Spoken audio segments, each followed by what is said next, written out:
Hello students, welcome to शिक्षा academy. आज NEET 2026 paper हो चुका है एंड आई होप आप लोग का एग्जाम अच्छा गया होगा। चलो फिजिक्स के सॉल्यूशंस को देखते हैं और आप लोग मैच करना कितना सही और कितना गलत हुआ है। ठीक है, चलो सबसे पहला क्वेश्चन है 100 turns closely wound circular coil of radius 5 centimetre. Unit पे बहुत अच्छे से ध्यान देना था, यहाँ पे सेंटीमीटर लिखा हुआ है। मैग्नेटिक फील्ड ठीक है, at it centre the current flowing through the coil, current का वैल्यू फाइंड करना एंड मैग्नेटिक मोमेंट फाइंड करना है। ठीक है, चलो मैग्नेटिक फील्ड का फॉर्मूला होता है mu naught I by two R, और अगर n नंबर ऑफ टर्न्स है तो हम लोग n से मल्टीप्लाई कर देंगे। इसका वैल्यू है 3.14 into ten power minus three. Mu naught का वैल्यू दिया हुआ है 4 pi into ten power minus seven. Current अपने को चाहिए, नंबर ऑफ टर्न्स है 100 and upon two R, R मतलब 5 सेंटीमीटर, सेंटीमीटर मतलब मीटर ऊपर चला जाएगा। अब देखो इसमें ये पाई और 3.14 कैंसिल हो सकता है। ठीक है, यहाँ पे 1 2 3 4 0 यहाँ से कैंसिल होके -3 बचेगा, 40 कैंसिल होकर। एंड अगेन ये -3 10 पर -3 ये भी कैंसिल हो गया। तो बचा क्या? बचा ये i equal to 5 into two 10 मतलब ये 2.5 वाला आंसर होगा। अब प्रॉब्लम ये है कि 2.5 दो जगह पे है, एक यहाँ फर्स्ट ऑप्शन भी है और सेकंड ऑप्शन भी है। तो अब निकालेंगे मैग्नेटिक मोमेंट। मैग्नेटिक मोमेंट का फॉर्मूला होता है current into area and number of turns. Current मिल चुका है 2.5। ठीक है, एरिया कितना है पाई आर स्क्वायर मतलब 5 सेंटीमीटर इसका square, and number of turns is 100। चलो सॉल्व करते हैं, ये 100 कैंसिल हो जाएगा। ओके, 5 इंटू 5 25, 25 बाई 100 मतलब ये 4 आंसर आ जाएगा। अब इसमें 2.5 इंटू पाई करना है, 2.5 इंटू पाई बाई 4। देखो पाई का वैल्यू क्या होता है, 3.14 होता है। तो 2.5 इंटू, अगर हम लोग 3 करते हैं 2.5 इंटू 3 तो क्या है 7.5 के करीब आएगा, मतलब 7.5 से थोड़ा ज्यादा होगा अपॉन 4। क्या इसको सॉल्व करेंगे तो 2 से थोड़ा कम वैल्यू आ रहा, मतलब अप्रॉक्स वैल्यू हम लोग लेंगे 2, क्योंकि एक का आंसर है 2, दूसरे का आंसर है 20, ऑब्वियस है 20 तो होने से रहा, तो आंसर इसका फर्स्ट होगा। चलो सेकंड क्वेश्चन है, match the following. E equal to H mu, क्या ये फोटोन का एनर्जी होता है, मतलब ए का फोर। अब ए का फोर देखो, ये तीन तीन ऑप्शन मिल रहा है अपने को। चलो बी चेक करते हैं, डिफ्रैक्शन एंड इंटरफेरेंस क्या होता है, वेव नेचर होता है ना। तो बी का थर्ड, बी का थर्ड किसमें आ रहा है, इसमें और इसमें आ रहा है। सी चेक करते हैं, एच बाई लैम्डा, ये डी ब्रॉगली वेवलेंथ होता है, मतलब सी का 1 होगा, मतलब आंसर फर्स्ट है इसका। ठीक है, चलो नेक्स्ट क्वेश्चन है, the current I in the circuit shown below is all diodes, जो भी है करंट अपने को चाहिए। डायोड्स क्या है, आइडियल है। आइडियल का मतलब होता है क्या कि रिवर्स बायस में ये वर्क नहीं करेगा, फॉरवर्ड में वर्क करेगा। अब ये है पॉजिटिव, ये नेगेटिव, यहाँ पे ये पी टाइप, ये पॉजिटिव होगा पी टाइप, और ये एन टाइप, ये हो गया रिवर्स बायस, वर्क नहीं करने वाला है। ये भी रिवर्स बायस है, ये वर्क नहीं करने वाला है। दोनों बचा फॉरवर्ड, और फॉरवर्ड में इन दोनों को वायर बना दो, वायर। तो बताओ ये 4 एंड ये 2 दोनों पैरेलल हुआ, तो 4 और 2 का पैरेलल कॉम्बिनेशन क्या बन जाएगा, R equivalent will be 4 into 2 by 4 plus 2, 8 by 6, 4 by 3, and current जो होगा I, that will be V by R. तो ये हो गया 30/4, 13/4 मतलब 15/2, आंसर इसका सेकंड होगा। Next question, the speed of light in vacuum is taken as unity, मतलब सी जो वैल्यू होता है 3 इंटू 10 पावर 8, इसको यूनिट माना गया है। चलो ठीक है, if light takes 6 minute and 40 second to reach the earth from sun, यहाँ पे सन बना दो, यहाँ पे अर्थ, और यहाँ से यहाँ पहुंचने में जो टाइम लग रहा वो लग रहा है 6 मिनट एंड 40 सेकेंड। इसको अगर हम लोग सेकंड के टर्म में लिखते हैं तो 360 प्लस 40 मतलब 400, ये 400 सेकेंड है। चलो एक बात बताना, यहाँ पे मीटर पर सेकंड है ना, एक सेकंड में इतना मीटर ट्रैवल कर सकता है, और इतने मीटर को यूनिट बोला गया है, मतलब एक सेकंड में इतने मीटर को जो ट्रैवल करने वाला है वो यूनिट है। तो 4 सेकंड में जो ट्रैवल करेगा वो 400 इंटू यूनिट होगा, जो भी यूनिट माना गया है, मतलब आंसर इसका 400 है। Next question, the following plot show variation of velocity with time of A ball thrown vertically upward. जब भी हम लोग किसी बॉल को ऊपर फेंकेंगे तो इस बॉल का स्पीड कुछ यू होगा, जैसे ही ऊपर जाएगा इसका स्पीड कम होगा, फाइनली ये जीरो होगा, एंड इसके बाद इसका स्पीड बढ़ना स्टार्ट हो जाएगा। और ये वेलोसिटी पूछा गया है ना, विच of the following graph incorrect, जो भी करेक्ट है, वेलोसिटी पूछा गया, डायरेक्शन का ख्याल रखना है, ऊपर अगर पॉजिटिव नीचे तो नेगेटिव होगा, मतलब यहाँ पे ये आंसर, एक मिनट, ये सी होगा। कैसे? अगर हम लोग वेलोसिटी को ऊपर फेंकेंगे मतलब कुछ वेलोसिटी ऑलरेडी है, ओके, ऑलरेडी इसका कुछ वेलोसिटी है, एंड उसका स्पीड घट रहा घट रहा घट रहा, जीरो हुआ, यहाँ पे जीरो हुआ, एंड देन वो नीचे के डायरेक्शन में आ रहा, मतलब वेलोसिटी एंड टाइम ग्राफ में डायरेक्शन अगर देखें तो डायरेक्शन उल्टा हो रहा, मतलब नीचे के डायरेक्शन में आ रहा, तो आंसर इसका सी होगा, थर्ड। चलो नेक्स्ट है, in a vernier calliper 20 vernier scale division coincide with 16 main scale division. चलो, लिस्ट काउंट का फॉर्मूला होता है 1 MSD माइनस 1 VSD। 1 MSD कितना है, यहाँ पे लिखा हुआ है each division of length is 1 mm, MSD is 1 mm। And what about VSD, तो इसने 20 वर्नियर स्केल डिवीजन को 16 में डिवाइड किया, मतलब 16/20 mm। तो यहाँ से सॉल्व करोगे तो आएगा 20 माइनस 16, 4/20 mm। 4/20 mm का मतलब हो गया 224.2 mm। अब यहाँ पे आंसर सेंटीमीटर में है तो एक जीरो और बढ़ाना पड़ेगा, 6 का आंसर थर्ड होगा ये। चलो, an AC circuit contains resistance 1 kilo ohm, capacitor इतना फैराड एंड इंडक्टर इतना हेनरी। रेजोनेंस फ्रीक्वेंसी बोला गया है, फ्रीक्वेंसी का फॉर्मूला होता है 1/2 पाई रूट LC। तो 1/2 पाई को 1/2 पाई रहने दो, root LC। L is inductor, inductor का वैल्यू दिया हुआ है 10⁻³ यहाँ पे हेनरी दिख रहा होगा। And what about capacitor 0.1 into 10⁻⁻6, ये वैल्यू गिवन है। अब इसमें 10⁻⁻1 है, ये -6 -3, ये 6 3 9 1 10, रूट अंडर 10⁻10, रूट के बाहर 10⁻5, ऊपर जाकर 10⁻5/2 पाई। ठीक है, तो अब इसको सॉल्व करने देखो कैसे सॉल्व कर सकते हैं हम लोग। 10⁻5 को एक ऐसे लिखो 10 इंटू 10⁻4 एंड 2 इंटू पाई। पाई का स्क्वायर होता है 10, मतलब पाई और 10 कैंसिल होकर एक पाई बचेगा यहाँ पे। ठीक है, क्योंकि ऊपर पाई स्क्वायर था, एक पाई कैंसिल होकर पाई बच गया।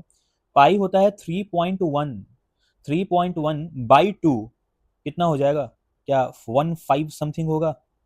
ठीक है, मतलब 1.5 समथिंग होगा इंटू 10⁻4। अब जब इसको सॉल्व करोगे तो आंसर आएगा ये थर्ड वाला। ओके, चलो नेक्स्ट है, the figure given below show a long straight solid wire of circular cross section of radius A carry steady current I, the current I is uniformly distributed over. ठीक है, plot विच।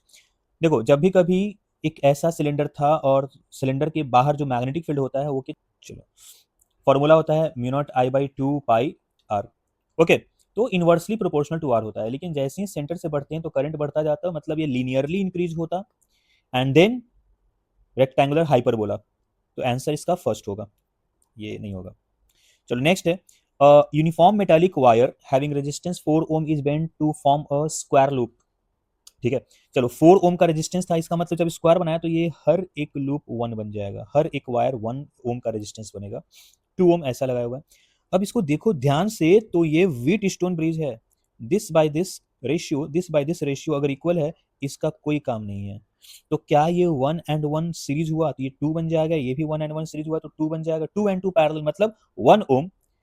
तो current आ गया ना, current equal to V/R, V is 2 and ohm is 1, 2 ampere. Okay, so 9 का first option होगा। An unknown nucleus has a nuclear density this kg and ये जो भी है।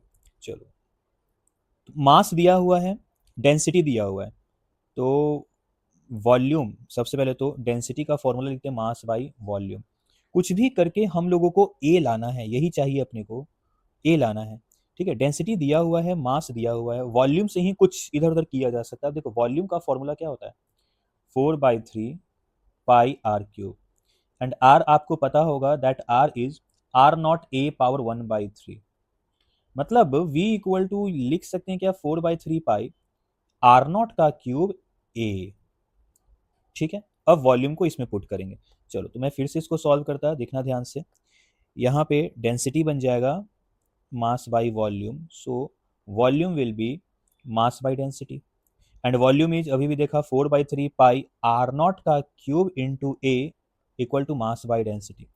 4/3π को वैसा ही रहने दो, R0 कितना है 1.2 है ना, मतलब 1.2 का क्यूब इंटू 10⁻⁻45 -15 का क्यूब किया है एंड a बचा हुआ है। मास इज कितना 19.9 है, एक काम करते इसको 20 लेते, 20 इंटू 10⁻⁻27 बाई डेंसिटी इज 2.29 है, 2.3 ले लो 10⁻17। अब इसको सॉल्व करना है। मुझे लगता है कि अगर इस क्वेश्चन को सबसे लास्ट में सॉल्व करो तो वो ज़्यादा अच्छा रहेगा, क्योंकि टाइम वेस्ट कर रहा है। ठीक है, चलो अब देखो यहाँ पे ये 27 एंड 17, जब ये ऊपर जाएगा 17 तो बनेगा -17, -17 -27 कितना हो जाएगा 44, -44। ये -45 -44 कैंसिल होकर -1 बचेगा, मतलब सिर्फ 10 बच रहा है, 10 पावर माइनस 1। 4 पाई का वैल्यू दिया हुआ है 12.56। ओके, 1.2 का क्यूब कितना हो जाएगा? तो 1.2 का स्क्वायर होता है 1.44 एंड 1.4 इंटू 1.2 करोगे तो 1.7 के करीब आएगा। तो ये बनेगा 12.56/3 into 1.7 A equal to 20/2.3 into 10। ये 10 पावर माइनस 1 जो था मैं उधर ले गया उसको, ये 10 बच गया, ये गया, यहाँ पे एक और 10 आया।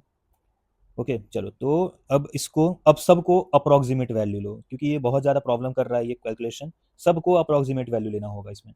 तो यहाँ पे 3 को कैंसिल कर देंगे, 3 इंटू 4, ओके, पॉइंट, और 56 है तो 19, ठीक है, 4.19 हो गया, मतलब 4.2 है। ए इक्वल टू यहाँ पे बन जाएगा 20/23 इंटू 1.7 इंटू 4.2। ओ भाई, चलो, तो ये ज़ीरो यहाँ पे 2 ज़ीरो और बढ़ेगा, ठीक है।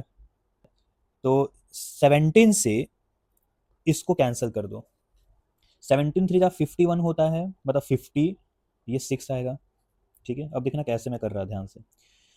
23 को क्या कर सकते हैं हम लोग, 6 इंटू 4 24 होता है, मैंने 23 को भी निपटा दिया, ठीक है। 4 5, ये 500 हो गया। 42 एंड 500 कितने में डिवाइड हो सकता है? तो ऑप्शंस क्या क्या है यहाँ पे, 20 नहीं होगा, 19 भी नहीं होगा, बचता है 16 एंड 12। तो देखो 42 एंड 500 जब सॉल्व करेंगे हम लोग, तो 1, ये 42 हुआ, 8 बचा, 2, हाँ 12 आंसर आ रहा, ठीक है। तो देखो मैंने बहुत सारा यहाँ पे क्या लगाया, अप्रोक्सीमेट वैल्यू लगाया है, फिर भी आंसर मैच कर रहा। तो इसी तरीके से सॉल्व करना था, ये बहुत लेंदी कैलकुलेशन है, इसमें तो बहुत अच्छे से टाइम जाएगा। चलो नेक्स्ट है, a rectangular wire loop of side 8 centimetre 3 centimetre with a small cut is moving out of region of uniform magnetic field, ठीक है। मैग्नेटिक फील्ड का कुछ तो भी यहाँ पे रीजन था, और यहाँ पे एक rectangular wire with small cut, ठीक है, 8 सेंटीमीटर एंड 3 सेंटीमीटर का लेंथ। अब ये कैसा जा रहा है, 2 सेंटीमीटर पर सेकंड से जा रहा है in direction normal to the shorter, अच्छा ठीक है, ऐसा। तो फॉर्मूला क्या होता है, BLV होता है, ठीक है ना, BLV। तो B कितना, 0.3, लेंथ कितना, कौन सा लेंथ, ये 8 नहीं लेंगे, ये 8 के पैरेलल है, 3 के परपेंडिकुलर है ना, तो ये हो जाएगा 3 सेंटीमीटर, ये हो गया BL, and V velocity 2 centimetre, ठीक है। कैसे पुट किया समझ में आ गया होगा आपको। अब यहाँ पे 3 3 जा 9, 9 इंटू 2 18, 18 एंड 1.8 होगा, ये पॉइंट के कारण 10 पावर माइनस 4, फर्स्ट ऑप्शन इसका 11 का फर्स्ट होगा। चलो नेक्स्ट है, galvanometer of resistance 100 ohm gives full scale deflection for a current of 1 milliampere. पहले गैल्वेनोमीटर बना देते हैं, यहाँ पे ये गैल्वेनोमीटर होगा, यहाँ पे करंट आएगा, आई कितना चाहिए, 10 एम्पियर चाहिए, लेकिन गैल्वेनोमीटर का प्रॉपर्टी क्या होता है, बहुत कम करंट खींचता है, कितना, 1 मिली एम्पियर बोल रहा है ये। तो एक दूसरा रास्ता बनाएंगे, जो बचा हुआ करंट होगा इसमें जाएगा, तो 10 माइनस 0.001, और ये स्टंट रेजिस्टेंस S। कैसे कैलकुलेट करेंगे, दोनों पैरेलल में, V equal to I equal कर दो, 10 power minus 3 into galvanometer is 100 ohm, that is equal to 10 minus 0.001 into shunt resistance S। इसको जब हम लोग कैलकुलेट करेंगे तो बनेगा 9.999 S, और ये 2 जीरो कैंसिल होकर 10 पावर माइनस 1 बचेगा, 10 पावर माइनस 1 को डायरेक्ट 0.1 लिख देता, तो S इक्वल टू 0.1/999।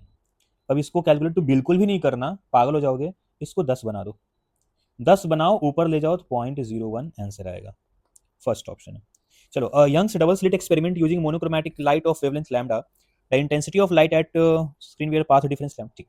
जब पाथ डिफरेंस लैम्डा हो, 2 लैम्डा हो, n लैम्डा हो, वो मैक्सिमा देता है, और मैक्सिमा का इंटेंसिटी होता है I मैक्स इज 4I, और इसको बोला गया है K, ठीक है, इसको क्या बोला गया है, K। अब intensity of light where path difference is λ/3, जब λ/3 होगा तो पाथ डिफरेंस क्या होगा वो देखना है। इंटेंसिटी का फॉर्मूला होता है 4I cos square delta phi by 2, हम लोगों को चाहिए डेल्टा फाई। डेल्टा फाई कैसे निकलता है, 2 pi by lambda into delta x, delta x दिया हुआ है λ/3, so 2 pi by lambda into λ/3, lambda lambda cancel, 2 pi by 3 मतलब 120 डिग्री होता है। अब ये 120 डिग्री यहाँ पे पुट कर दो, तो 120/2 60 डिग्री, cos 60 का वैल्यू 1/2, 1/2 का स्क्वायर 1/4, और ये 1/4 एंड 4 कैंसल होकर बनेगा आई। 4i को आप k माने तो i को क्या मानना पड़ेगा, k/4। आंसर इसका फर्स्ट होगा। ठीक है, the magnitude and direction of acceleration produced in a body of mass 5 kg, 5 kg when two mutual perpendicular 8 newton 6 newton. चलो इधर मानते हैं 8 न्यूटन और इधर 6 न्यूटन। चलो दोनों का जो रिजल्टेंट होगा वो 10 न्यूटन का होगा, है ना। 10 न्यूटन 5 केजी 2 मीटर पर सेकंड स्क्वायर। चेक करने का जरूरत ही नहीं है, तीन आंसर 2 मीटर पर सेकंड स्क्वायर का है। अब देखना है कि कितना एंगल बना रहा, तो क्या ये ऐसा जाएगा, है ना, ये ऐसा जाएगा। ये एक्सेलरेशन मिल गया 2 मीटर पर सेकंड स्क्वायर, इससे एंगल कितना, तो tan इनवर्स, अब चलो इसको अल्फा मानते हैं, tan अल्फा विल बी 6/8 मतलब 3/4। तो 8 न्यूटन वाले से tan इनवर्स 3/4 है, 8 न्यूटन वाले से tan इनवर्स 3/4 है, और 6 न्यूटन वाले से 4/3 है, 6 न्यूटन वाले से, हाँ चलो आंसर इसका थर्ड है। चलो नेक्स्ट है क्या, 5 कैपेसिटर ऑफ कैपेसिटेंस इतना, सबका वैल्यू 10 है, C5 है 2.5, अलॉन्ग बैटरी 50 वोल्ट। चलो ठीक है। अब देखो ये चारों है सीरीज में है, तो क्या 10 10 10 10 का रिजल्टेंट 2.5 मिलेगा। ये 2.5 ये भी 2.5 पैरेलल में डायरेक्ट ऐड कर दो तो क्या 5 होगा, है ना। 5 माइक्रो फैराड आ गया, 5 5 5 तीनों आंसर सही है। अब हम लोग चार्ज चेक करेंगे, चार्ज क्या होगा, ये Q इक्वल टू, हम लोग चार्ज देखें तो Q इक्वल टू सी भी होता है। C है कितना 2.5, मैं C5 का बात कर रहा थी, C है 2.5 एंड V है 50। क्या इन दोनों को सॉल्व करेंगे तो 50 इंटू 200 मतलब 125, इतना माइक्रो कुलम चार्ज आया। अब इन सब पे देखो तो क्या, अब देखो ध्यान से, इसका भी रिजल्टेंट तो 2.5 ही था, भले ही ये चार कैपेसिटर में डिवाइडेड है, रिजल्टेंट तो 2.5 है, रिजल्टेंट जब 2.5 है तो चार्ज भी उतना ही आएगा। अब सीरीज में चार्ज सब पे सेम चढ़ता है, मतलब इस पे 125, इस पे 125, यहाँ 125, यहाँ 120 और वहां पे तो 125 था ही, इसका मतलब हर एक कैपेसिटर पे 125 चार्ज आएगा। आंसर इसका फर्स्ट होगा, तो 15 का फर्स्ट आंसर। नेक्स्ट है question number 16, in a metre bridge experiment the position of the cell E and galvanometer G interchange करते, जब इंटरचेंज करेंगे और अगर ये नल पॉइंट पे रहा तो कोई भी चेंजेस नहीं होता है, उस कंडीशन में गैल्वेनोमीटर और बैटरी को इंटरचेंज कर दो, कोई फर्क नहीं पड़ेगा, अभी भी वो नल पॉइंट पे ही रहेगा। ठीक है, तो राइट साइड डिफ्लेक्शन जरूरी नहीं है, लेफ्ट साइड डिफ्लेक्शन बिल्कुल जरूरी नहीं है, अगर ये नल पॉइंट पे है तो कहीं नहीं जाएगा, नल पॉइंट पे नहीं है तो ये सब सिचुएशन आ सकता है। यहाँ पे ओनली लगाकर गलत कर दिया इसने, there will be no deflection irrespective, नहीं नहीं इरिस्पेक्टिव नहीं बोल सकते, अगर ये नल पॉइंट पे नहीं है तब डिफ्लेक्शन तो होना ही होना है। Both right sided and left sided deflection and all point balanced, no deflection at balance point, no deflection, ये सही है। ठीक है, मतलब अगर बैलेंस पॉइंट पे रहा तो कोई डिफ्लेक्शन नहीं होगा। ठीक है, चलो नेक्स्ट है, the power of crane which lift a mass of 1000 kg to height of 20 metre in 10 second. चलो ठीक है, जी का वैल्यू 9.8 दिया हुआ, लेकिन हम लोग 10 लेंगे। ठीक है, पावर का formula energy upon time, lift करने का बात कर रहा है तो पोटेंशियल एनर्जी लिखेंगे अपॉन टाइम। ठीक है, मास कितना है 1000, जी कितना है 10 एंड एच कितना है 20 बाई टाइम 10, 10 10 कैंसिल कर दो, बताओ कितना आ गया, 20,000 आया। 20,000 के आसपास देखो तो कौन सा है, 19.6 किलोवाट। ठीक है, चलो 17 का फोर्थ ऑप्शन होगा। नेक्स्ट है मैच, है मैच द फॉलोइंग है, Young's modulus stress by strain, A का 2, एक ही ऑप्शन है ए का 2, और कुछ चेक करने की जरूरत ही नहीं है। बल्क मॉडुलस ये होगा, कंप्रेसिबिलिटी उसका उल्टा होता, पॉइजन रेशियो ये है, बस और कुछ नहीं। चलो नेक्स्ट है, in a concave lens, concave lens का मतलब आपको पता होगा कैसा ड्रॉ करना है, ये कॉन्केव लेंस ऐसा होता है। ठीक है, a light ray from the object parallel to the principal axis, parallel to the principal axis का मतलब ये ऐसा रहा, क्या ये ऐसा डाइवर्ट होता है और ऐसा डाइवर्ट होता है, लगता है कि ये कहाँ से आ रहा है, फोकस से आ रहा है। तो देखना है कि क्या होता है, emerges parallel to the principal axis, बिल्कुल नहीं। Appears to diverse from the first principal focus, ये सही है। पासेस थ्रू 2f, नहीं। पासेस थ्रू सेकंड प्रिंसिपल, नहीं। ठीक है, चलो नेक्स्ट है, a thin wire of length l, linear mass density m bent in a circle. ठीक, हम लोगों ने एल लेंथ का वायर लिया एंड उसी को सर्कल बना दिया, मतलब क्या हम लोग बोल सकते हैं 2πr इक्वल टू एल, तो आर इक्वल टू क्या हो जाएगा, l/2π, इस चीज का यूज करना होगा। चलो अब मोमेंट ऑफ इनर्शिया अपने को फाइंड करना है अबाउट दिस एक्सिस। इस पॉइंट से मोमेंट ऑफ इनर्शिया अगर हम लोग देखते थे तो आता था, ये रिंग है ना, तो रिंग का मोमेंट ऑफ इनर्शिया mr²। अब हम लोग पैरेलल एक्सिस थ्योरम लगाएं, परपेंडिकुलर एक्सिस थ्योरम लगाएं, परपेंडिकुलर एक्सिस में ये बन जाता है mr²/2 और ये है दोनों एक दूसरे के पैरेलल, तो mr²/2 प्लस md² था, तो मतलब इसका हो जाएगा mr²/2 प्लस md, d मतलब डिस्टेंस, वो भी r ही है, mr², ये हो जाएगा 3/2 mr²। अब जहां पे r है वहां पे ये पुट कर दो, तो ये बन जाएगा 3/2 m, r इज l/2 पाई उसका स्क्वायर। देखो तो कौन सा आंसर मैच कर रहा, ऊपर में 3ml², नीचे में 8π², हाँ फर्स्ट ऑप्शन है। देखो धोखा देने के लिए सेकंड ऑप्शन भी लिखा गया, पाई में स्क्वायर नहीं है, तो इस बात को ध्यान देना था आप लोगों को। चलो, इस side, each side of metallic cube of mass 5.580 kg is measure to be 9 centimetre, keeping the significant figure in view. अच्छा, सिग्निफिकेंट फिगर का ये क्वेश्चन है। चलो, क्यूब का वॉल्यूम आपको पता होगा, 9 सेंटीमीटर का साइज हो तो 999। ओके, चलो, तो वैल्यू ऑफ एक्स बताना है यहाँ पे। डेंसिटी क्या होता है फॉर्मूला, मास बाई वॉल्यूम। मास दिया हुआ है 5.580 अपॉन 999 सेंटीमीटर, 10⁻², ऊपर जाकर 10⁻2 बनेगा, एंड उसका क्यूब है 10⁻6 हो जाएगा। अब 5580 लिखो एंड यहाँ 10⁻3 लिख दो। क्या किया मैंने यहाँ पे, पॉइंट हटाकर 3 जीरो नीचे लाया, 3 जीरो नीचे को और ऊपर से कट कर दिया। क्यों, अपने को यहाँ पे 10⁻3 से हट कर चलना है, तो 10⁻3 को रहने दो, अब बस इसके वैल्यू पे ध्यान दो, यही वैल्यू x बनेगा। ठीक है, तो यहाँ पे 5580 को पहले 9 से डिवाइड करो, तो 9 से डिवाइड करोगे तो बनेगा कितना, 9 इंटू 6 54। चलो डिवाइड करते हैं, 9 इंटू 6 54, 9 इंटू 2 18, 620 आ रहा। एक बार और 9 से डिवाइड करो, चलो 620 डिवाइडेड बाई 9 अगर करते हैं तो कितना हो जाएगा, 9 इंटू 9 इंटू 6 54, बचा 80, 9 इंटू 7 63, 8 72, पॉइंट लगाओ, 8 लाओ, फिर से 8, फिर से 8, फिर से 8, चलता जाएगा। अब इस 6 से 8.8, चलो इसको 9 लेते हैं एंड इसको फिर से 9 से डिवाइड करना है, ये लास्ट स्टेप है। ठीक है, तो 9 को डिवाइड करेंगे 7 से, 63 आता, बचा 5, 6 54 होगा। ठीक है, एंड यहाँ पे बचेगा 4 एंड यहाँ पे बचेगा 9, तो फिर यहाँ पे 5 45, फिर से यहाँ पे 4, फिर 0 एंड देन 4। बहुत कॉम्प्लिकेटेड, लेकिन हो गया। यहाँ पे अपने को सिग्निफिकेंट फिगर का ध्यान रखना है, मतलब जो भी हम लोग कैलकुलेशन कर रहे हैं जिसका सबसे कम सिग्निफिकेंट फिगर है उसी का आंसर बनना चाहिए। यहाँ पे 4 था, यहाँ पे 2 है, answer should be of 2 significant figures.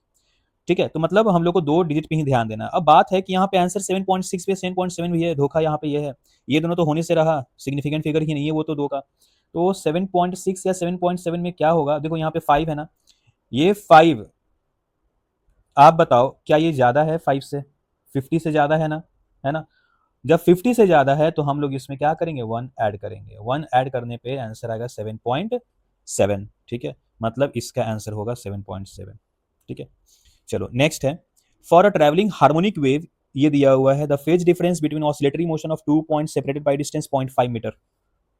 ठीक है, इस इक्वेशन को पहले ध्यान से लिखो, 2 कॉस 2 पाई को अगर अंदर ले जाते हैं तो बनेगा 20 pi t minus 2 pi into 0.008x plus 0.35, ये दिया हुआ है। फेज डिफरेंस बोला है, पाथ डिफरेंस दिया है ना, यहाँ पे इसने पाथ डिफरेंस बना कर रखा है कि 0.5 और फेज डिफरेंस बनाना है।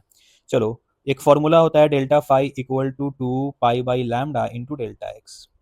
ये 2 पाई बाई लैम्डा क्या है, अरे यही है 2 पाई बाई लैम्डा के एक्स है ना, एंड 2 पाई बाई लैम्डा ही के होता है, मतलब इसके जगह पे ये पुट कर देना है, मतलब 2 pi into 0.008 delta x, and delta x कितना, जो डेल्टा एक्स है वो है 0.5।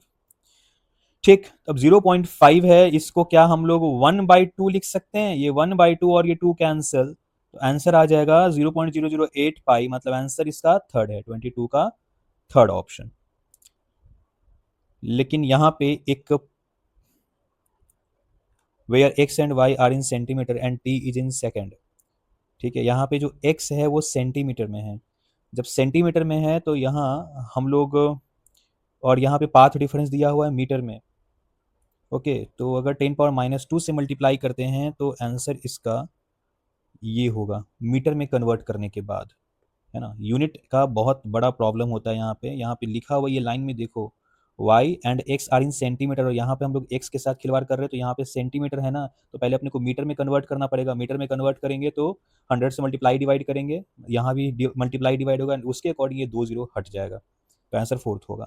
चलो नेक्स्ट है, a ray of monochromatic light is passing through an equilateral prism ABC refractedly. अच्छा, जब ये पैरेलल होगा तो समझ जाना ये मिनिमम डेविएशन का बात कर रहा है। मिनिमम डेविएशन में क्या होता है, आई और ई का वैल्यू सेम होता, ठीक है। तो आई कितना दिया 50, तो ई भी 50 ही होगा। Okay, then the angle of deviation formula होता है I plus E minus A. 50 50 100 minus A मतलब 40 डिग्री, आंसर सही है इसका, 23 का 1 होगा। नेक्स्ट है, in the circuit shown the voltage appearing across the diode. Diode का एक बात याद है आपको कि ये फॉरवर्ड में वर्क करता है, रिवर्स में वर्क नहीं करता है। तो फॉरवर्ड अगर है ये पॉजिटिव, ये नेगेटिव है, तो इस कंडीशन में ये रिवर्स बायस बन जाएगा और ये करंट नहीं देगा, वोल्टेज नहीं देगा अपने को। एंड अगर ये नेगेटिव ये पॉजिटिव है, उस कंडीशन में फॉरवर्ड और ये वर्क करेगा, मतलब हाफ साइकिल के लिए वर्क करेगा, हाफ साइकिल के लिए वर्क नहीं करेगा। आंसर इसका सेकंड होने वाला है, ठीक है, 24 का 2। नेक्स्ट है, for a simple pendulum having time period T the variation of kinetic energy. इस काइनेटिक एनर्जी में देखो मैंने एक ग्राफ बताया था कि जो काइनेटिक एनर्जी होता है ना वो ऐसा जाता एंड देन वो नीचे नहीं, क्योंकि काइनेटिक एनर्जी का ग्राफ नेगेटिव में पॉसिबल ही नहीं है, वो फिर से ऊपर चला जाएगा और ऐसा बनता है। ये सही नहीं, ये कभी भी जीरो हो ही नहीं रहा। हाँ, ये भी नहीं है, क्यों, क्योंकि ये कांस्टेंट है, काइनेटिक एनर्जी कांस्टेंट नहीं होता, फ्लक्चुएट करता रहता है। आंसर ये थर्ड है।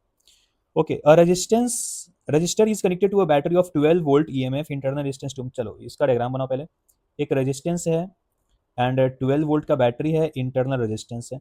इंटरनल रेजिस्टेंस 2 ओम का दिया हुआ है, बैटरी 12 वोल्ट का दिया हुआ है एंड करंट यहाँ से जा रहा है 0.6 एम्पियर। रेजिस्टेंस का कुछ अता पता नहीं है, अपने को निकालना है टर्मिनल वोल्टेज। हाँ चलो, रेजिस्टेंस का काम भी नहीं है। टर्मिनल वोल्टेज क्या होता है, V equal to E minus I R, याद होगा आपको। E क्या है 12, है ना, E है 12 माइनस आई कितना 0.6 इंटू 2, 12 माइनस 1.2 मतलब 10.8 वोल्ट। इजी इजी क्वेश्चन था ये, 10.82 ऑप्शन होगा इसका। The amount of work done to reach a mass m from the surface of earth, मतलब एक अर्थ के सरफेस पे मास को रखा गया है एंड यहाँ पे इनिशियल जो एनर्जी होगा that will be minus G M M by R. अब जब हम लोग इसको अर्थ के इक्वल हाइट पे ले जाते हैं, equal to the radius of earth पे ले जाते हैं, मतलब यहाँ पे ये अर्थ है एंड हम लोग ले गए यहाँ पे, तो यहाँ पे जो एनर्जी होगा U final that will be minus G M by 2 R. ठीक है, इतना समझ में आ रहा होगा आपको। अब जो वर्क डन होगा वो चेंज इन पोटेंशियल एनर्जी के बराबर, मतलब फाइनल माइनस इनिशियल, तो G M by 2 R minus of minus G M by R, तो ये प्लस बन जाएगा। And 1 minus 1/2 is 1/2, so this will be G M M by 2 R लिखेंगे। And अपने को जो वैल्यू है वो स्मॉल जी के टर्म में दिया हुआ है। अब आपको पता होगा स्मॉल जी का वैल्यू होता है G M by R square, तो जी मिला हुआ एम मिला हुआ आर स्क्वायर नहीं है ना, तो एक काम करो ना, आर से मल्टीप्लाई डिवाइड कर दो। तो एक बात बताना, G M by R square को स्मॉल जी लिख कर हम लोग ऐसा लिख सकते हैं, small G M R by 2। अब देखो एम जी आर बाई 2 कहाँ पे है, फोर्थ ऑप्शन, 27 का फोर्थ ऑप्शन होगा। ठीक है, नेक्स्ट है, electric heater supply heat to a system 100 watt heat supply किया जा रहा, सिस्टम परफॉर्म वर्क ऑफ कितना 75 जूल पर सेकंड, 75 वॉट ही है ये, तो इंटरनल एनर्जी कैसे इंक्रीज होगा। ठीक है, हीट दिए 100, वर्क किया 75, internal energy 25। Thermodynamics first law delta Q equal to delta U plus delta W अगर यूज करते हैं तो ये अपने को आंसर मिल जाएगा।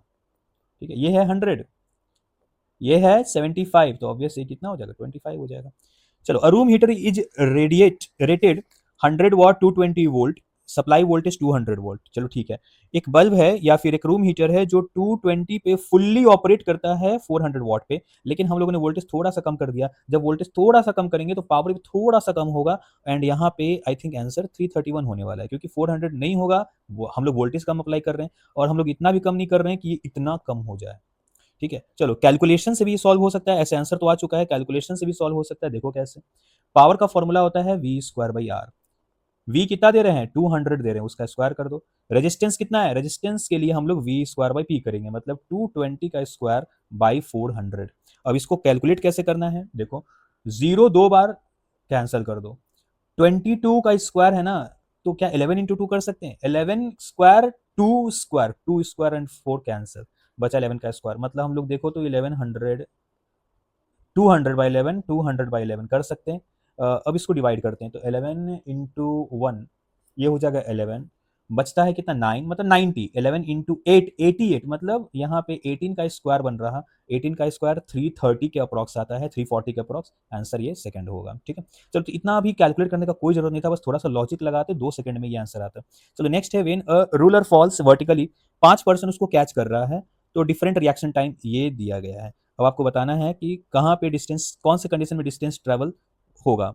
ठीक है, चलो ठीक है, जिसका रिएक्शन टाइम ज्यादा, वो ज्यादा डिस्टेंस स्केल को ट्रैवल करवा रहा है, मतलब यहां से स्केल अगर ड्रॉप होता है और हमने यहाँ पे कैच कर लिया, किसी ने कुछ टाइम बाद कैच किया तो स्केल को ज्यादा ट्रैवल करना पड़ेगा, किसी ने इतने टाइम बाद कैच किया और ट्रैवल करना पड़ेगा, मतलब जितना टाइम उतना डिस्टेंस, टाइम सबसे ज्यादा लग रहा है इसका, तो पर्सन ई, टाइम ज्यादा डिस्टेंस ज्यादा, पर्सन ई 0.1, सॉरी पर्सन ई नहीं, पर्सन बी देखो 0.22 है। ठीक है, तो पर्सन बी सबसे ज्यादा, ओ अच्छा बी दोनों में आ रहा है ना, चलो सबसे कम का देख लेते हैं, सबसे कम है 18, मतलब सी पर्सन सबसे कम, ये आंसर होगा फोर्थ। ठीक है, चलो नेक्स्ट है, consider two uncharge capacitor of equal capacitance 200 picofarad, one of them is charge by 100 volt, now this capacitor, चल ठीक है, एक कैपेसिटर था और इसको मैंने चार्ज किया था 200 वोल्ट, सॉरी 100 वोल्ट से, तो बता इसके पास एनर्जी क्या हो जाएगा, half C V square, half को हाफ लिखो, सी को लिखो 200 एंड पी को लिख देना, एंड वोल्टेज है 100, उसका स्क्वायर, ये 2 कैंसल, ये बन जाएगा 100, ये बन जाएगा 10 पावर 6, एंड पीको वाला 10 पावर -12 बनेगा 10 पावर -6, ये आंसर आया। नेक्स्ट है, अगर हम लोगों ने इसको कैपेसिटर से कैपेसिटर को ज्वाइन करवा दिया, एक कॉमन पोटेंशियल आता है C1V1 C2V2 upon C1 plus C2, C1 कितना था, ये था 200, V1 कितना था 100, C2 कितना था, कुछ भी था अपने को फर्क नहीं पड़ता क्योंकि अनचार्ज लगा दिया ना, अपॉन 200 प्लस 0, सो 200 प्लस 200, इसका वैल्यू आएगा 50, मतलब अब जो एनर्जी निकालेंगे हम लोग, final energy, that will be half C and V square, 50 का स्क्वायर, 50 का स्क्वायर इंटू 2 करना पड़ेगा क्योंकि दोनों कैपेसिटर में अब एनर्जी आ रहा, तो 50 को अगर हम लोग इससे इक्वेट करना चाहें ना, तो क्या इसको 100/2 लिख सकते हैं, लिख सकते हैं ना, तो 1/2 इंटू 200, मतलब इसको एक काम करो ना 100 बना दो, इस 2 को इससे कैंसिल करके, याद रखना पी को ही बचा हुआ है, यहाँ पे 100/2 करेंगे तो 100/2 का स्क्वायर 100 का स्क्वायर बाई 4 इंटू 2 हो जाएगा, ये कैंसिल 2, इसको मैंने क्या 10 पावर -6 लिखा था, मतलब ये 10 पावर -6/2, मतलब 0.5 इंटू 10 पावर -6। अब सुनो, इनिशियल एनर्जी है 1 इंटू 10 पावर -6, फाइनल एनर्जी है 0.5 इंटू 10 पावर -6, मतलब उतना का लॉस हुआ, ये आंसर सही है, जिसने भी टिक किया आंसर सही है। चलो Savita, 11th standard student, while conducting an experiment to determine the effective length of simple pendulum, time taken उसने नोट किया है 30 ऑसिलेशन का 60 सेकंड, मतलब time period of one oscillation is 2 second, क्या ये सेकंड पेंडुलम है? ठीक है, अब ये सेकंड पेंडुलम का जो टाइम पीरियड होता है वो होता है 2 सेकंड, एंड जो लेंथ होता है वो होता है 1 मीटर का, मतलब ये डायरेक्ट क्वेश्चन है ये। ठीक है, the peak value of alternating current 5 ampere, frequency 60 hertz, तो अब इस करंट को जीरो से पीक वैल्यू पे पहुंचने में, चलो ऑल्टरनेटिंग करंट का जब ग्राफ बना दे तो ऐसा जाता, जीरो से पीक वैल्यू, क्या ये 1/4 ऑफ द साइकिल है, मतलब यहाँ पे T/4 टाइम पीरियड होगा। ठीक है, T/4 टाइम पीरियड, मतलब टाइम पीरियड तो पहले निकाल लो, तो T हो जाएगा 1/f and this is equal to 1/60, तो T/4 will be 1/60 into 4, 1/240, answer first होगा। ठीक है, in interference and diffraction the light energy is redistributed, if it reduces in one region producing a dark fringe, it increases in another region, ठीक है, as there is no loss or gain the phenomena are consistent with the principle of conservation of energy, सही बात है, अगर एक जगह bright है दूसरी जगह डार्क है, डार्क में एनर्जी नहीं है, ब्राइट में कुछ ज्यादा ही एनर्जी है, तो एनर्जी कंजर्वेशन तो है। Diffraction and interference are characteristics exhibit only by light wave, नहीं, साउंड वेव में भी इंटरफेरेंस होता है। ठीक है, तो ये साउंड वेव का बात नहीं कर रहा, बोल रहा सिर्फ लाइट एनर्जी के लिए, लाइट वेव के लिए नहीं, गलत है ये, तो ए true B false, A true B false, 34 का फर्स्ट। चलो, अ box of mass 15 kg is kept on the floor of a, चलो kept on a floor, a block of mass कितना 15 kg, static friction between the box and the trolley, stationery trolley ऐसा। ठीक है, इसका है 0.12, मतलब यहाँ पे जो म्यू दिया हुआ है that is 0.12, keeping the box in stationery state over the trolley the maximum acceleration, हम लोग इस पे मैक्सिमम एक्सेलरेशन कितना दे सकते हैं कि ये ट्रॉली और ब्लॉक कांटेक्ट में रहे। ठीक है, चलो तो देखो यहाँ पे इस पे फ्रिक्शन फोर्स कितना लग सकता है जो इसको आगे ले जाए, ये लग सकता है म्यू इंटू एन। म्यू कितना 0.12, एन कितना नॉर्मल इज 150 क्योंकि 15 kg था। ठीक है, तो यहाँ पे इसको कैलकुलेट करना होगा, 12/100 कर दो इंटू 150 कर दो, 0 0 कैंसिल हो जाएगा। ठीक है, 5 × 3 5 × 2 2 × 6 कितना आ गया, ये आ गया 18 न्यूटन, मतलब मैक्सिमम फोर्स 18 न्यूटन लग सकता है। ठीक है, तो जब मैक्सिमम फोर्स 18 न्यूटन तो फ्रिक्शन फोर्स कितना हो गया, म्यू एन कितना 18 न्यूटन लग सकता है। सो यहाँ पे अगर हम लोग एक्सेलरेशन देखें, ठीक है, एक्सेलरेशन देखें तो 18/15 अगर करते हैं हम लोग तो 15 1 जा 15 एंड 3 15 2 जा 30, 1.2 इसका आंसर आएगा, आंसर फोर्थ होगा। The sum of kinetic potential simple pendulum 0.02 joule. ठीक है, ठीक है, जो एनर्जी है 0.02 जूल का है, मतलब total energy. The speed of simple pendulum at equilibrium, equilibrium पे काइनेटिक एनर्जी मैक्सिमम हो जाता है, मतलब जो भी एनर्जी है ना 0.02 वो सब का सब काइनेटिक में चेंज हो जाएगा। सो हाफ mv² को डायरेक्ट हम लोग इससे इक्वेट कर सकते हैं। मास जो है वो 20 ग्राम है तो 1000 कर दो एंड v² से मल्टीप्लाई कर दो, 2 2 कैंसिल हो जाएगा, 1 0 1 0 कैंसिल हो जाएगा, 2 0 गया उधर तो दोनों पॉइंट को हटा देगा, मतलब v इक्वल टू √2 का वैल्यू 1.414, आंसर फर्स्ट है। चलो 4 statements are given. Volume proportional to a power 1/3, नहीं गलत है, वॉल्यूम प्रोपोर्शनल टू a होता है, ये गलत है। Volume of nucleus is proportional to A, हाँ ये भी सही है। The difference in mass of an atom and nucleus is called mass defect, नहीं गलत है ये। मास, अब देखो mass of atom and nucleus बस इलेक्ट्रॉन के मास का डिफरेंस आ गया, यहाँ पे इलेक्ट्रॉन के मास का कोई रोल ही नहीं होता है यहाँ पे। ठीक है, the difference in mass of nucleus and its constituent is called mass defect. B and D सही है, ए सी गलत है, आंसर फर्स्ट। ठीक है, the nuclear speed of fly wheel is increased from 600 RPM. देखो पहले तो 600 को आप ओमेगा में चेंज करो, आरपीएम में रोटेशन पर मिनट, इसको रेडियन पर सेकंड में ऐसे लिख सकते हैं, 60 ये हो जाएगा 10, मतलब 20 पाई इज ओमेगा 1 एंड इसका डबल है ये ना। ठीक है, तो 40 पाई आप लोग चाहो तो कैलकुलेट कर लो, सेम ही आंसर आएगा। 10 सेकंड, नंबर ऑफ रिवॉल्यूशन पूछा है तो सबसे पहले तो थीटा निकाल दो। थीटा इक्वल टू क्या, वो फॉर्मूला याद होगा आपको, S equal to u plus v by two into t, omega 1 plus omega 2/2 into t, 20 pi 40 pi 60 pi by 2 into 10, 30 pi into 10 ये हो जाएगा 300 पाई। ये तो थीटा आ गया, बोला गया एक रिवॉल्यूशन कितना कंप्लीट करेगा। आप बताओ अगर एक रिवॉल्यूशन कंप्लीट करता तो कितना एंगल होता, 2 पाई। इस 2 पाई को इससे डिवाइड करो तो रिवॉल्यूशन कंप्लीट पता चल जाएगा, तो 2 पाई से अगर डिवाइड कर देते हैं हम लोग तो ये 150, answer fourth. A submarine is designed to withstand an absolute pressure of 100 atm. How deep can it go below the water surface? ठीक है, चलो 100 atm है ना, वाटर के अंदर अगर हम लोग 10 मीटर जाते हैं तो ये 1 एटीएम के बराबर होता है रो जी एच के हिसाब से फ्लूइड मैकेनिक्स में।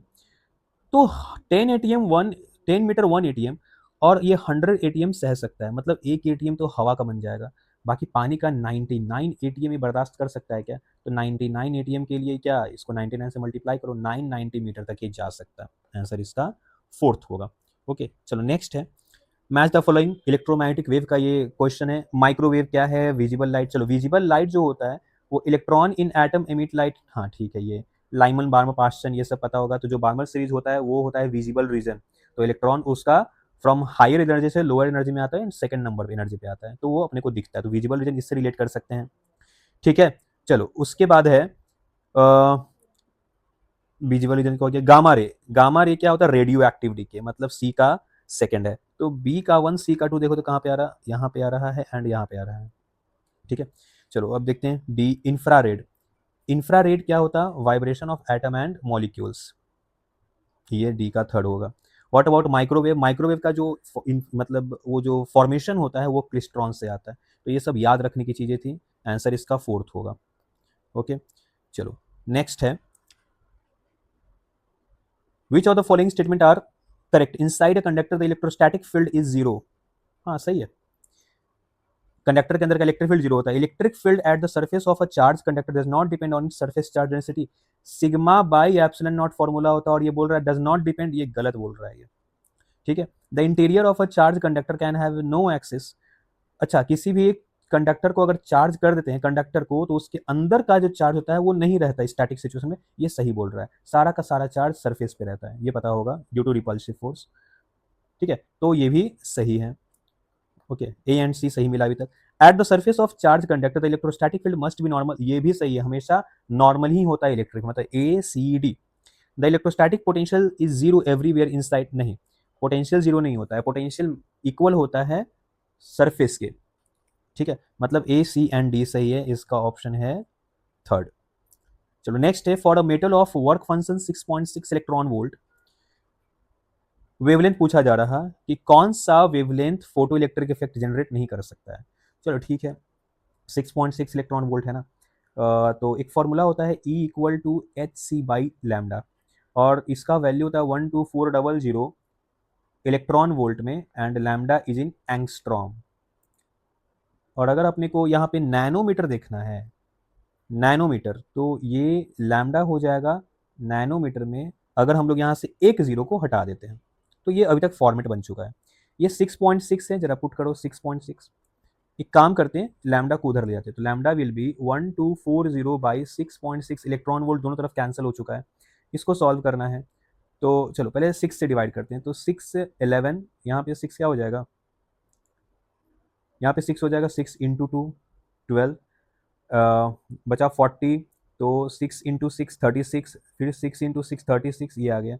अब 11 को फिर से डिवाइड करो, 2066 बाई 11, 11 1 11 बचा 9, ठीक है, 11 8 जा 88, ओके, और फिर बचता है क्या, चलो 2066 बाई 11, ठीक है, 11 1 11 9 6 8 88 8 8 6 7, ठीक है, कुछ इस तरीके से आएगा। मतलब 187 से कम रहा तो एनर्जी ज़्यादा होगा और वो फोटो इलेक्ट्रिक इफेक्ट कर पाएगा, 187 से ज़्यादा रहा तो एनर्जी कम हो जाएगा, क्योंकि ई का value h c by lambda होता है, लैम्डा के इनवर्सली प्रोपोर्शनल। तो 187 से देखो तो कौन कौन कौन है, ये कम है, ये कम है, ये कम, ये तीनों फोटो इलेक्ट्रिक इफेक्ट देगा, 200 फोटो इलेक्ट्रिक इफेक्ट नहीं देगा, ये आंसर होगा इसका। ठीक है, चलो नेक्स्ट है, in the first excited state of hydrogen atom the energy of electron is -3.4 electron volt. In first excited state का मतलब होता है क्या, n इक्वल टू 2 पे। The radial distance of the electron from the hydrogen nucleus in this case is approximately, radial distance पूछा गया है, मतलब r का वैल्यू। ठीक है, चलो r का जो फॉर्मूला होता है वो होता है 0.529 एंगस्ट्रॉम, एंड ये n स्क्वायर बाई z के बराबर होता है। ठीक है, चलो 0.529 कर दिया, n स्क्वायर कितना, 2 का स्क्वायर 4 इन दिस केस, ठीक है, एंड z कितना बोल रहा है, हाइड्रोजन है तो हम लोग 1 किए। अब बताना 0.529 इंटू 4 कितना हो जाएगा, ये 2.1, 5 का 4 टाइम्स 2 होता है ना, 2.1, एंड एंगस्ट्रॉम 10 पावर -10, आंसर इसका फोर्थ सही है। चलो नेक्स्ट है, two statement are given below, when the forward bias voltage across P injection diode increases about a certain threshold voltage the diode current increases, सही बोल रहा है, जैसे जैसे हम लोग वोल्टेज बढ़ाते करंट बढ़ते जाता है, और कुछ ऐसा नी वोल्टेज यहाँ पे आता था, याद है। This current is called reverse saturation, गलत बोल रहा है, रिवर्स सेचुरेशन रिवर्स बायस में वर्क करता है, ये फॉरवर्ड को बोल रहा है रिवर्स सेचुरेशन, गलत है ये। A true B false, A true B false, answer इसका सेकंड होगा। तो नेक्स्ट है, a flask contain argon and chlorine in the ratio of 2:1 by mass, the temperature of the mixture कितना है, the ratio of root mean square अपने को चाहिए, root mean square, V R M S का formula होता है √3 RT/m। ठीक है, चलो तो V R M S by argon and chlorine, 3 cancel हो जाएगा, R कैंसिल हो जाएगा, T भी कैंसिल हो जाएगा, क्योंकि दोनों का टेम्परेचर 27 डिग्री है, मास पे डिपेंड करेगा, यहाँ पे mass of chlorine by molecular mass of argon होगा। ठीक है, चलो अब इसका मोलर मास हम लोग देखें क्लोरीन का, तो ये हो जाएगा 70, U है मोलिक्यूलर, मोलर हो जाएगा 70 ग्राम, एंड यहाँ पे आर्गन हो जाएगा 40, 0 तो 4 निकलेगा बाहर, 2 बनेगा, एंड √7 बाई 2 45 का 1 आंसर होगा। तो ये पूरा 45 क्वेश्चन हो चुका है, आप लोग इससे आंसर मैच कर लेना कि कौन सा आपका सही कौन सा गलत हुआ है। ठीक है, चलो आई होप कि अच्छा एग्जाम गया होगा आप लोगों का। ओके।